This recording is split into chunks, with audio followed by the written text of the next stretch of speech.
بسم اللہ الرحمن الرحیم۔ شروع اللہ کے نام سے جو بڑا مہربان نہایت رحم والا ہے۔ السلام علیکم اسلامک دعا انفو کے پیارے دوستوں اور میری بہنوں، آج کا ہمارا موضوع ہے تمام اعمال کا دار و مدار نیتوں پر ہے۔ امام بخاری فرماتے ہیں اس چیز کا بیان کہ تمام اعمال کا دار و مدار نیت اور خلوص پر ہے، اور ہر کسی کے لیے وہی ہے جس کی اس نے نیت کی۔ اس میں ایمان، وضو، نماز، زکوٰۃ، حج، روزہ اور تمام احکام، نکاح، طلاق اور بیع و شرع وغیرہ داخل ہیں۔ اللہ تعالیٰ نے فرمایا اے پیغمبر صلی اللہ علیہ وسلم کہہ دیجئے ہر کوئی اپنے طریقے یعنی نیت پر عمل کرتا ہے، اور اسی وجہ سے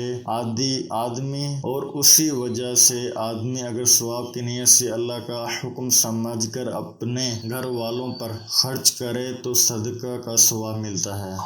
اور جب مکہ فتح ہو گیا تو نبی صلی اللہ علیہ وآلہ وسلم نے فرمایا اب ہجرت نہیں رہی لیکن جہاد اور نیت باقی ہے۔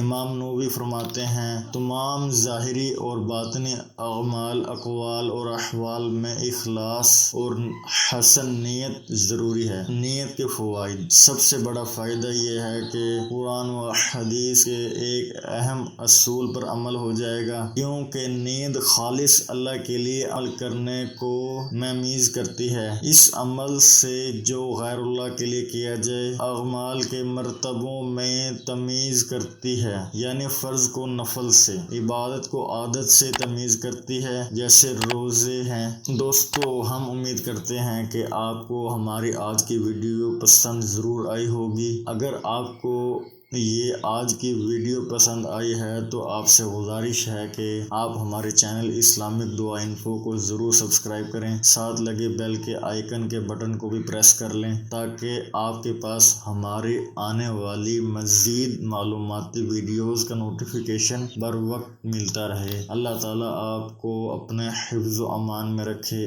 آمین۔